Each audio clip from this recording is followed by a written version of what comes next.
to my YouTube channel Surab Creations. मेरो last भिडियोमा मैले क्याश फ्लो फ्रम अपरेटिङ एक्टिभिटिजको बारेमा टिप्स र फर्मेट डिस्कस गरेको थिएँ र आज म cash flow from investing activities र cash flow from financing activities लिएर आएको छु।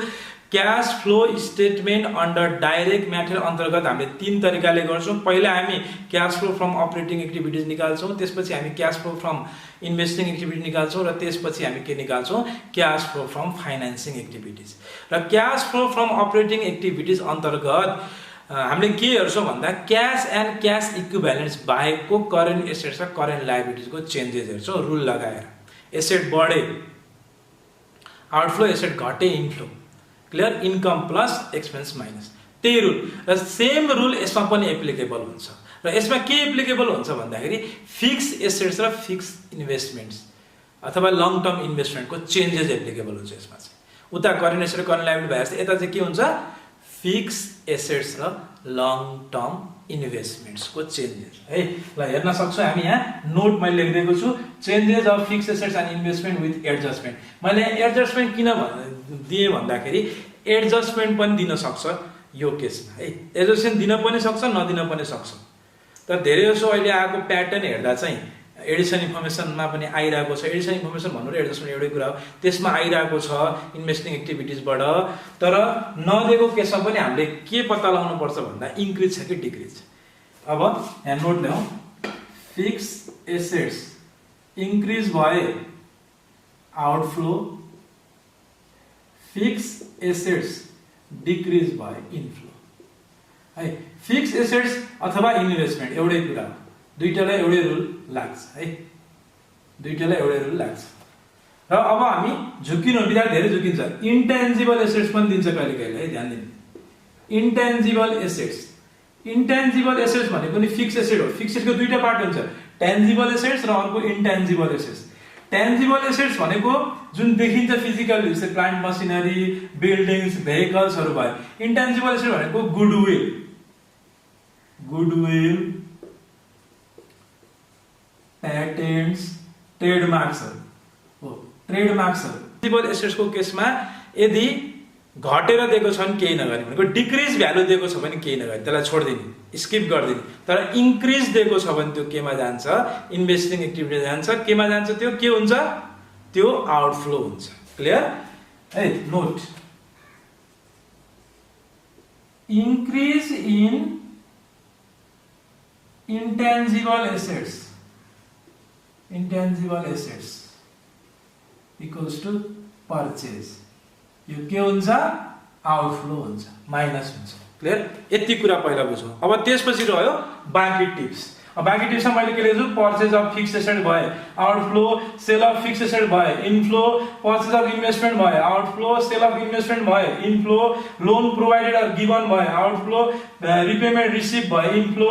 त्यसपछि यो सबैको सम जोडेर पोजिटिभ आए क्याश फ्लो, नेगेटिभ आए क्याश आउटफ्लो। र अर्को कुरा पनि बुझ्नुपर्छ यसमा है, फर्मेटहरू त बुकहरुमा नि हुन्छ, ओल्ड इज गोल्डमा पनि हुन्छ। र अर्को कुरा विद्यार्थी धेरै झुकिन्छ मार्केट भ्यालु र बुक भ्यालुको केसमा। हामीले लिँदाखेरि अथवा हिसाब गर्दाखेरि चाहिँ हामीले मार्केट भ्यालुलाई हेर्ने हो, बुक भ्यालुलाई हेर्ने होइन। जब हामी क्याश फ्लो गर्छौँ नि, कति क्यास आयो र कति क्यास गयो, र यो बेच्दाखेरि बढी एप्लिकेबल हुन्छ बुक भ्यालुको केसमा। हामीले मार्केट भ्यालुमा बेच्ने हो, बुक भ्यालुमा बेच्ने होइन, र मार्केट भ्यालु चढाउने हो, बुक भ्यालु चढाउने होइन। भनेको चाहिँ फर इक्जाम्पल मैले मोबाइल किने 1 लाख 1 वर्ष अगाडि, र त्यसको चाहिँ डेप्रिसिएसन काटेर आजको मूल्य त्यसको चाहिँ 70,000 छ भने त्यो चाहिँ बुक भ्यालु हो। अब त्यसलाई मार्केटमा मैले 10,000 फाइदा गरेर बेचेँ भने मेरो मार्केट भ्यालु 80,000 हुने भयो। र त्यसलाई मैले घाटा खाएर बेचेँ, 5,000 घाटा खाएर बेचेँ, मेरो कति हुने भयो, 70 थियो भने चाहिँ अब मेरो कति हुने भयो, 65,000 हुने भयो। र त्यसरी चाहिँ हामीले के गर्छ, क्यालकुलेट गर्छौँ, भ्यालुमा गेन जोड्ने, बुक भ्यालुमा लस घटाउने। क्लियर, यो कन्सेप्ट भयो। र अब अर्को इन्टेन्जिबलको नि मैले भने, फिक्स एसेटको नि भने, इन्भेस्टमेन्टको नि भने। र यसमा अर्को डिफिकल्ट केस पनि आउँछ। कस्तो डिफिकल्ट केस भन्दा एकाउन्ट बनाएर नि गर्न सकिन्छ, फर्मुला याद गरेर नि गर्न सकिन्छ। तर म विद्यार्थीलाई फर्मुलै सजेस्ट गर्छु, एकदम बुझ्न पनि सजिलो हुन्छ।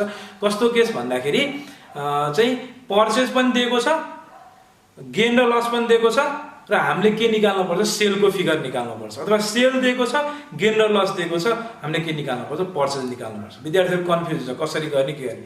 म एउटा के आइडिया दिन्छु भन्दा एउटा फर्मुला सम्झिने, त्यो फर्मुला सम्झ्यो भने त्यो डिफिकल्ट केसमा चाहिँ काम लाग्छ। र त्यो डिफिकल्ट केस कस्तो केसमा आउँछ भन्दा यदि गेन र लस, गेन अथवा लस अथवा डेप्रिसिएसन चाहिँ सँगै दिएमा एउटा एसेटको, फर इक्जाम्पल प्लान्ट एन्ड मसिनरीको गेन पनि दियो, त्यसको सेल फिगर नि दियो र हामीलाई त्यसको पर्चेज निकाल्नु पर्यो भने यो फर्मुला हो नि।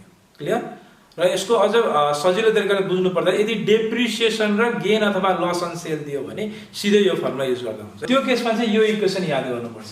Opening balance plus purchase plus gain on sale equals to depreciation plus closing balance plus sale plus loss on sale. Clear? For example अब हामीलाई सेल दियो, लस अन सेल दियो, क्लोजिङ ब्यालेन्स दियो, डेप्रिसिएसन दियो, यतापट्टि opening balance दियो र gain on sale दियो भने चाहिँ हामीलाई के निकाल्ने? पर्चेज निकाल्न पनि सकिन्छ। अथवा गेन अन सेल दिएन, सिर्फ लस अन सेल दियो, पर्चेज दियो भने सेल निकाल्ने। कुन फिगर मिसिङ छ त्यो आधारमा निकाल्ने। यो इक्वेसन याद हुन जरुरी छ विद्यार्थीहरूलाई। यो इक्वेसन यो सधैँ युज गर्ने हैन।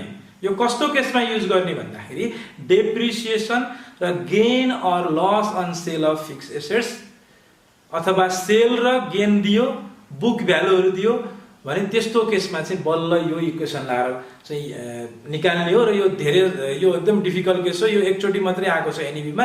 यो फर्मुला मात्रै याद गर्ने, अगाडिको फर्मेट याद गरे पुग्छ। यस्तो डिफिकल्ट केस चाहिँ त्यति बढी सोध्दैन र सोधिहाले पनि यो इक्वेसन याद गर्ने। हामी गर्छौँ यस्तो डिफिकल्ट केसको न्युमेरिकल प्रब्लम म गर्छु। क्याश फ्लो फ्रम इन्भेस्टिङ एक्टिभिटिजको फर्मेट हामीले सकिसक्यौँ। अब हामी क्याश फ्लो फ्रम फाइनेन्सिङ एक्टिभिटिजको फर्मेटको बारेमा डिस्कस गर्न गइरहेछौँ। र cash flow from investing activities अन्तर्गत हामीले फिक्स एसेट्स र लङ टर्म इन्भेस्टमेन्ट्सको चेन्जेसलाई हेर्छौँ भने हामी फाइनेन्सिङ एक्टिभिटिजमा लङ टर्म लायबिलिटिजको चेन्जेस हेर्छौँ। लङ टर्म लायबिलिटिजमा के पर्छ? सेयर्स, डिबेन्चर्स, सेयर प्रिमियम, त्यसपछि long term loan, dividend paid et cetera. र त्यसको हामी चेन्ज हेर्छौँ। क्लियर? र फर इक्जाम्पल अब सेयर्स बढ्यो, पहिला जस्तै 1 लाख सेयर्स थियो, अब 2 लाख भन्दा इस्यु भयो नि त, सेयरको इस्यु भयो, त्यो इन्फ्लो भयो। क्लियर? यो चाहिँ अब लायबिलिटिजकै रुल लाग्छ यसमा चाहिँ। लायबिलिटिज बढे इन्फ्लो, लायबिलिटिज घटे आउटफ्लो भयो। जस्तै अब डिबेन्चर इस्यु भयो, पैसा आयो। क्लियर? लोन टेकन, अहिले लोन प्रोभाइडेड थियो इन्भेस्टिङ एक्टिभिटिजमा, यहाँ के हुन्छ? अब लोन टेकन, हामीले लोन लियौँ, अब रिपेमेन्ट गर्दा पैसा बाहिर जान्छ। र अर्को रिडिम्सन अफ डिबेन्चरहरूको चुक्ता, डिबेन्चर चुक्ता गर्ने। रिडिम्सन अफ डिबेन्चरमा दुईटा कुरा हुन्छ, विथ डिस्काउन्ट र विथ प्रिमियम। यदि प्रिमियम भने प्रिमियम जोडेर आउटफ्लो देखाउने, डिस्काउन्ट भने घटाएर आउटफ्लो देखाउने, त्यति फरक प्रिमियम र डिस्काउन्ट। कि प्रिमियम दिन्छ कि डिस्काउन्ट दिन्छ है। र त्यसपछि अब हामी यसको फर्मेट पनि हेर्न सक्छौँ। Issue of shares equity or preference both है, दुईटै इन्फ्लो भयो। Issue of debenture inflow, loan taken inflow, repayment of loan outflow, redemption of debentures minus. Note if premium add premium, मैले अघि पनि भनिसकेको छु। इन्क्रिज इन प्रिमियम भनेको, increase in premium भनेको सेयर प्रिमियम है, सेयर प्रिमियम बढ्यो भने प्लस भयो। पेमेन्ट अफ डिभिडेन्ड अथवा interim dividend minus payment of dividend. र डिभिडेन्डको केसमा विद्यार्थी धेरै झुकिन्छ। डिभिडेन्ड पेड एडजस्टमेन्टमा आयो भने कुनै प्रब्लम भएन, सिधै फाइनेन्स एक्टिभिटीमा लिएर गइदिएको। तर एडिसन इन्फर्मेसनमा आएन भने हामीले निकाल्न पनि पर्छ। र कस्तो केसमा निकाल्ने भन्दाखेरि दुईटा केस हुन्छ, एउटा प्रोभिजन फर डिभिडेन्ड दिएको केस र अर्को केस नेट प्रॉफिट र रिटेन अर्निङ दिएको केस। नेट प्रॉफिट र रिटेन अर्निङ सँगै दिएमा, नेट प्रॉफिट र रिटेन अर्निङ सँगै दिएमा डिभिडेन्ड पेड भनेको चाहिँ opening retain earning plus net profit minus closing retain earning है। यो net profit for the year है, यो दिन्छ क्वेसनमा। यदि मतलब दिन्छ भनेको मतलब यो दियो भने भन्न खोजेँ मैले। Opening retain earning plus net profit for the year minus closing के निकाल्नलाई? Dividend paid. यदि डिभिडेन्ड पेड सिधै एडजस्टमेन्ट दियो भने त लिएर गइदियो, केही प्रब्लम भएन। तर यदि दिएन भने चाहिँ निकाल्न पर्छ। निकाल्ने फर्मुला यो हो। कस्तो केसमा भन्दा नेट प्रॉफिट र रिटेन अर्निङ दिएको केसमा। र नेट प्रॉफिट रिटेन अर्निङ दिएन, प्रोभिजन फर डिभिडेन्ड दियो है। ध्यान दिनु, यदि प्रोभिजन फर डिभिडेन्ड र डिभिडेन्ड पेड आएमा त्यो प्रोभिजनलाई केही नगर्ने, सिधै डिभिडेन्ड पेडलाई लिएर चढाइदिने। तर प्रोभिजन फर डिभिडेन्ड मात्रै दियो एडजस्टमेन्टमा र माथि प्रोभिजन फर डिभिडेन्डको ब्यालेन्स दियो भने चाहिँ यो फर्मुला हो। Dividend paid equals to opening provision plus new provision minus closing provision है। डिभिडेन्ड पेड त हाम्रो टार्गेट डिभिडेन्ड पेड निकाल्ने। यदि डिभिडेन्ड पेड दिएपछि अरू जुन फिगर दिए पनि हामीलाई त्यो मान्ने हुँदैन, डिभिडेन्ड पेडै मान्ने हुन्छ। र यो चाहिँ कस्तो भने प्रोभिजन फर डिभिडेन्ड माथि ब्यालेन्स सिटमा दियो र तलपट्टि चाहिँ प्रोभिजन फर डिभिडेन्ड दियो। त्यो प्रोभिजन तल दिएको एडजस्टमेन्टमा दिएको प्रोभिजन चाहिँ के हो, नयाँ प्रोभिजन हो। त्यही भएर opening provision plus new provision minus closing provision, र यो सबैको टोटल गरेपछि कि त पोजिटिभ आउँछ कि त नेगेटिभ आउँछ। र नेगेटिभलाई हामी क्यास युज पनि भन्छौँ। हामीले अपरेटिङ एक्टिभिटिजको नि भ्यायौँ, हामीले इन्भेस्टिङ एक्टिभिटिजको नि भ्यायौँ, र हामीले फाइनेन्सिङ एक्टिभिटिजको फर्मेटको डिस्कस गरेर नि भ्यायौँ। अब लास्ट पोर्सन, क्यास पोजिसनको last portion net changes in cash and cash equivalents निकाल्छौँ। त्यसपछि त्यसमा opening cash and cash equivalents जोडेर closing cash and cash equivalents निकालेपछि बल्ल क्यास फ्लो स्टेटमेन्ट पुरा हुन्छ। किन 5 नम्बर अपरेटिङ एक्टिभिटी लान्छ, 2 नम्बर इन्भेस्टिङले लान्छ, र 2 नम्बर फाइनेन्सिङले लान्छ, र लास्टको 1 नम्बर भनेको net changes in cash and cash equivalence र क्लोजिङ ओपनिङ र क्लोजिङ त्यो देखाउनेको 1 नम्बर हुन्छ लास्टमा है। हामीले चाहिँ यसमा मैले खास एउटैमा बनाउनु पर्ने हो, मेरो अलिकति बोर्डको साइज सानो भएको भएर मैले अलग अलग बनाएँ, तर जाँचमा एउटैमा बनाउँदा नि हुन्छ, अलग अलग बनाउँदा पनि केही फरक पर्दैन। अब हामी net changes in cash and cash equivalent निकाल्छौँ र यसको त्यो पछि म समराइज पनि गर्नेछु तीनवटै एक्टिभिटिजको, र एउटा ओल्ड इज गोल्ड सोलुसन चाहिँ आज म यो सेसनमा गर्नेछु। अब हामी net changes in cash and cash equivalent निकाल्छौँ।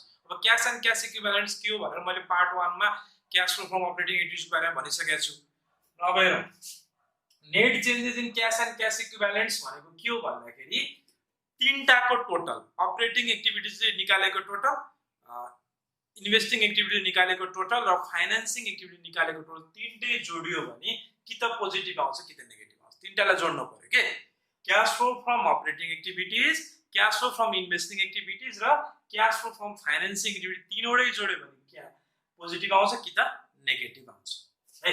र 1 + 2 + 3 भनेछु मैले। 1 भनेको operating, 2 investing, 3 financing, adding total of 3 activities है।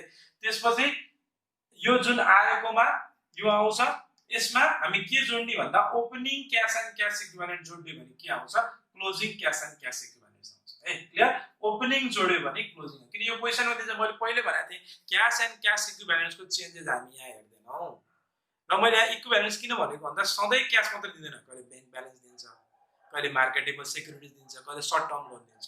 हुन त मार्केटेबल सेक्युरिटिज सर्ट टर्म लोनलाई धेरै जसो किताबमा एक्स्ट्राअर्डिनरी आइटममा नि लगेको छ, तर म विद्यार्थीले के सजेस्ट गर्छु भने क्यास एन्ड क्यास इक्विभ्यालेन्ट राखिदियो भने सजिलो हुन्छ।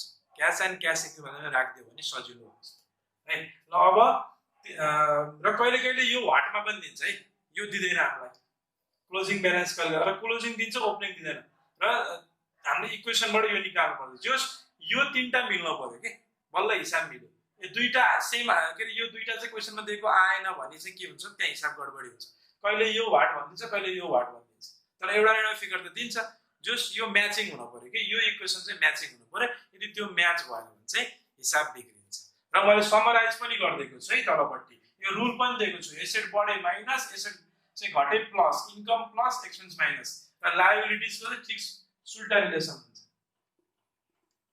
लायबिलिटिज बढे प्लस घटे माइनस। र समरी अपरेटिङ एक्टिभिटिजमा नेट सेल्सबाट हामी स्टार्ट गर्छौँ, त्यसपछि COGF changes in current asset plus minus, त्यो रुल लगाएर प्लस पनि हुन्छ माइनस। तर करेन्ट एसेट्समा हामी के हेर्दैनौँ, क्यास एन्ड क्यास इक्विभ्यालेन्स हेर्दैनौँ। करेन्ट एसेट्समा हामी क्यास एन्ड क्यास इक्विभ्यालेन्स हेर्दैनौँ। त्यसपछि चेन्जेस इन करेन्ट लायबिलिटिज है, प्लस माइनस भयो पनि। इन्ट्रेस्ट एन्ड ट्याक्स पेड यो माइनस भयो, इन्ट्रेस्ट एन्ड डिभिडेन्ड रिसिभ यो प्लस भयो। एक्स्ट्राअर्डिनरी आइटम्स यो प्लस पनि हुन्छ माइनस पनि हुन्छ, त्यो भयो। अब इन्भेस्टिङमा के पर्छ, फिक्स एसेटको चेन्जेस मैले यो भनिसकेको छु। इन्भेस्टमेन्टको चेन्जेस, इन्टेन्जिबल एसेट वानली इन्क्रिज, जस्तै इन्टेन्जिबल एसेट्स भनेको के हो, गुडविल, प्याटेन्ट, ट्रेडमार्क, त्यो बढ्यो भने मात्रै केमा देखाउने, नेगेटिभ आउटफ्लो हुन्छ। घट्यो भने त्यसलाई केही गर्नु पर्छ। मिसेलेनियस एक्सपेन्सेस यो पनि वानली इन्क्रिज, डिक्रिज भने हामी देखाउँदैनौँ, इन्क्रिजलाई मात्रै देखाउँछौँ, यति बुझ्नु पर्यो है।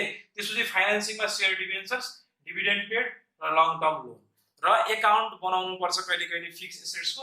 र एकाउन्ट बनाउनु भन्दा बेस चाहिँ म त्यो इक्वेसन सजेस्ट गर्छु, जुन मैले अघि नै भनिसकेको छु। इक्वेसन याद गर्नुपर्छ।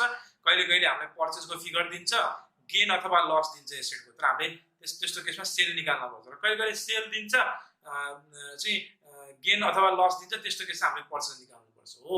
त्यो इक्वेसन याद गर्ने इन्भेस्टिङ एक्टिभिटी म त्यो हिसाब पनि गर्छु है। त्यस्तो डिफिकल्ट केसको हिसाब पनि गर्छु र म फेरि दोहोऱ्याएँ क्वेसनमा कि त इन्कम स्टेटमेन्ट दिन्छ कि त एडजस्टमेन्ट दिन्छ है माथि दुईटा इयरको ब्यालेन्स सिटको फिगर त दिन्छ तल कि त इन्कम स्टेटमेन्ट दिन्छ कि त हामीलाई एडजस्टमेन्ट दिन्छ र माथि दिँदाखेरि चाहिँ उनले एसेट र लायबिलिटी छुट्याएर दिन पनि सक्छ एउटैमा दिन पनि सक्छ र इयर चाहिँ धेरै जसो यतापट्टिको प्रिभियस इयर हुन्छ उतापट्टि करेन्ट इयर हुन्छ अथवा लास्ट इयर दिस इयर हुन्छ र कहिले कहिले यताउता पनि दिन सक्छ त्यतातिर हामी ध्यान नदिने हामीले इयर चिन्ह पर्छ इयर चिन्ह जरुरी हुन्छ र चेन्जेस हेर्ने हो यही नै हो क्याश फ्लो स्टेटमेन्ट ल अब हामी सुरु गर्छौं ओल्ड इज गोल्ड 2074 साल सेट ए मा आएको क्वेशन गर्छौं र त्यसपछि म एउटा डिफिकल्ट क्वेशन पनि गर्दिने छु लाइक र कमेन्ट आयो भने म फेरि त्यो अनुसारले नै अरु हिसाब पनि गर्नेछु अब सुरु गरौं 2074 सेट ए को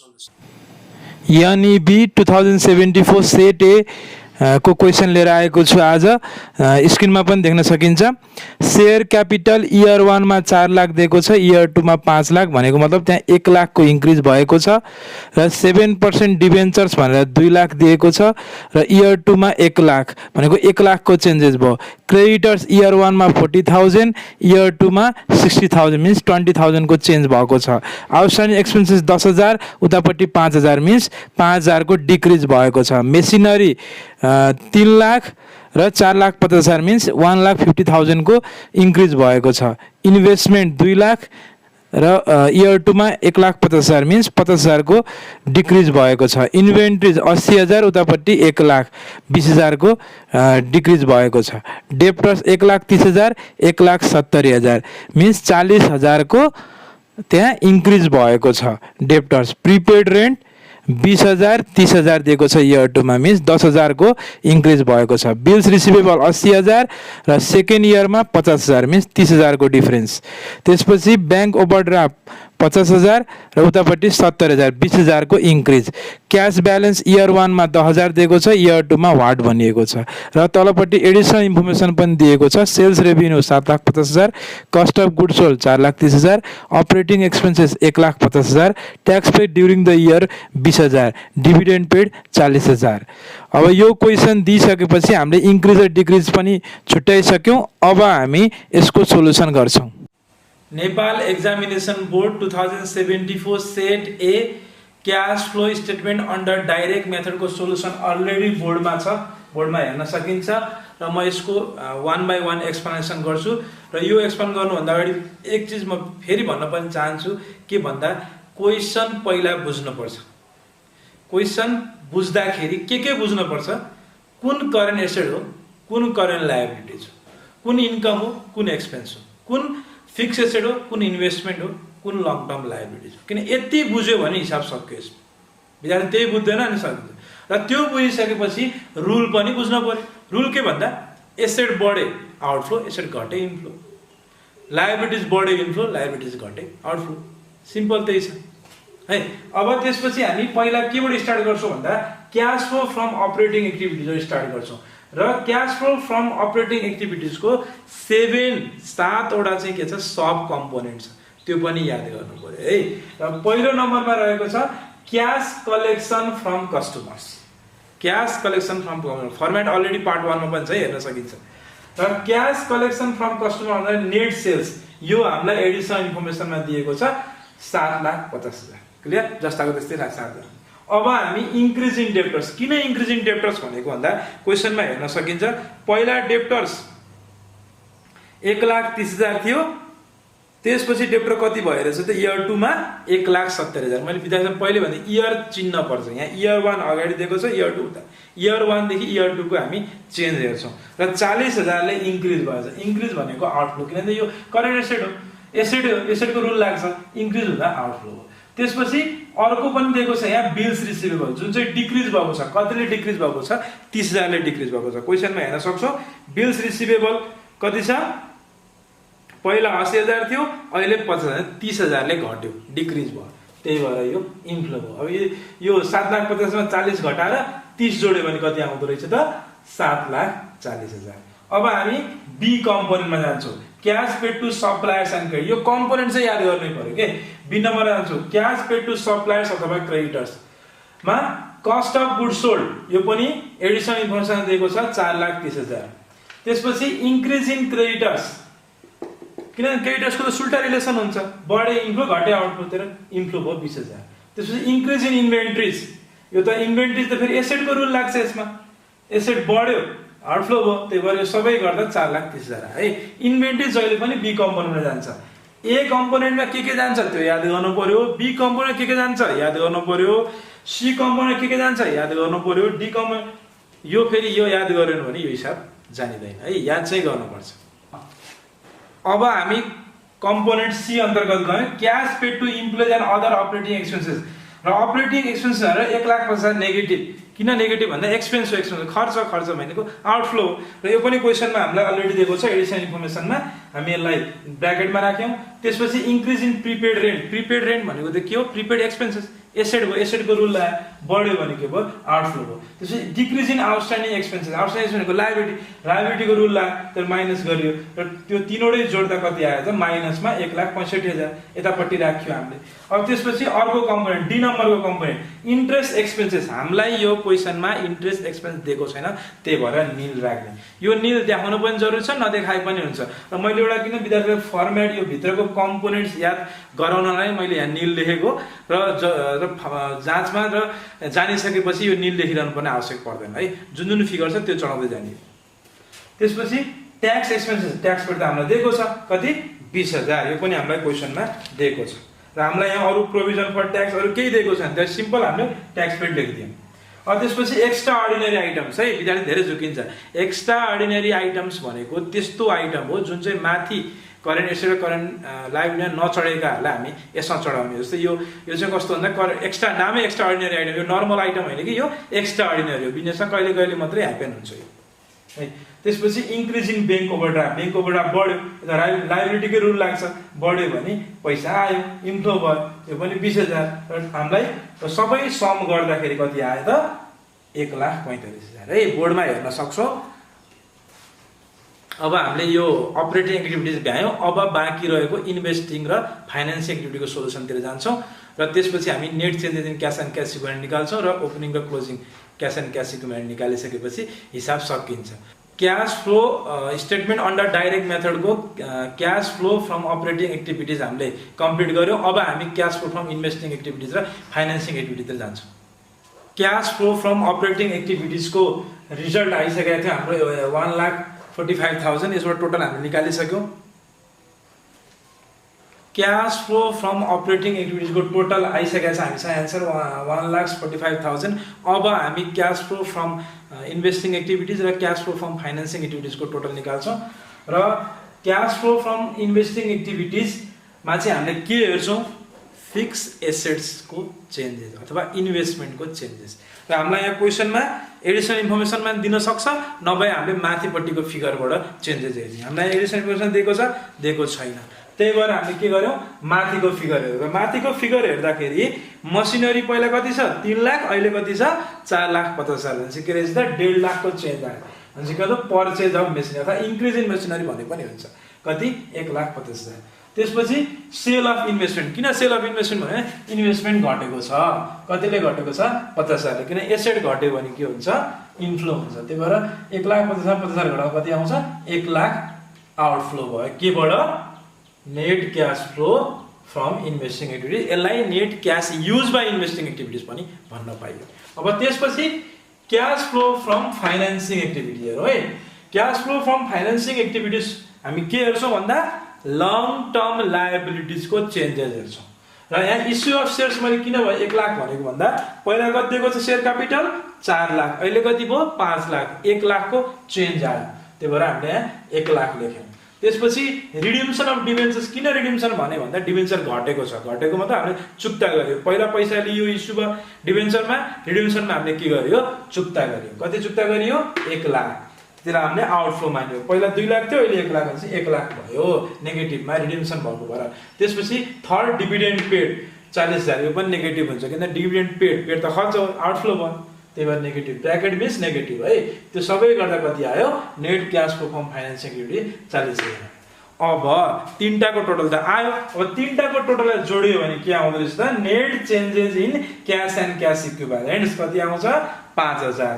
त्यसमा एड ओपनिङ ब्यालेन्स 10000। यहाँ क्वेसनमा चाहिँ लास्टमा दिएको छ हेरौँ त क्यास ब्यालेन्स 10000 इयर 1 मा इयर 2 मा वाट दिएको छ र कहिले चाहिँ सधैँ वाट दिँदैन, कहिले कहिले दुईटै ब्यालेन्स पनि दिन्छ, कहिले ओपनिङलाई वाट र क्लोजिङ ब्यालेन्स दिन पनि सक्छ है। आफूले बुझ्नुपर्छ र हामीले निकाल्ने भनेको यो तरिकाले निकाल्नुपर्छ। पहिला net change in cash and cash equivalence निकाल्ने, त्यसमा ओपनिङ ब्यालेन्स जोड्यो भने के आउँदो रहेछ त क्लोजिङ ब्यालेन्स 15000। यो नै हाम्रो क्यास फ्लो स्टेटमेन्टको हिसाब रह्यो है। र यस्तै प्याटर्नको आउने हो, योभन्दा डिफिकल्ट त्यस्तो डिफिकल्ट आउँदैन र चाहिँ एक दुईचोटि डिफिकल्ट पनि सोधेको छ। हामी त्यो डिफिकल्टवाला पोर्सन पनि गर्छौँ र नर्मल्ली इन्कम स्टेटमेन्ट दिएको केस चाहिँ डिफिकल्ट हुन्छ, त्यो हिसाब पनि म गर्नेछु अर्को पार्टमा र definitely you will be clear है। सबैजना क्लियर हुनेछ त्यो हिसाब अर्थात् त्यो भिडियो हेरिसकेपछि है। र आजको यो भिडियो चाहिँ मन पर्यो भने लाइक, सब्सक्राइब र सेयर साथीभाइमा सेयर पनि गर्नु होला र केही फर्दर इन्क्वायरीको लागि मलाई इन्स्टाग्राममा र फेसबुकमा फलो गर्न पनि सकिन्छ र मेरो फेसबुक पेज सुरभ क्रिएसन्स र मेरो पर्सनल चाहिँ फेसबुक आइडी सुशील रेग्मीलाई पनि फलो गर्न सकिन्छ। र यो मेरो भिडियो बनाउनुको मुख्य काम भनेको स्टुडेन्टलाई घर बसेर राम्रो प्र्याक्टिस होस्, किन उनीहरू ट्युसन जान नपरोस्। कलेजमा पढेको र घरमा आएर चाहिँ मेरो भिडियो हेऱ्यो भने विद्यार्थी क्लियर हुन्छ। मेरो बनाउनु उद्देश्य नै विद्यार्थीलाई क्लियर बनाउनु हो र केही त्रुटि भयो होला त्यसको लागि कमेन्टमा दिनु होला। आगामी दिनमा त्यसलाई म राम्रोसित बनाउनेछु र आजको भिडियो यति नै रह्यो। Hope to see you in my next video.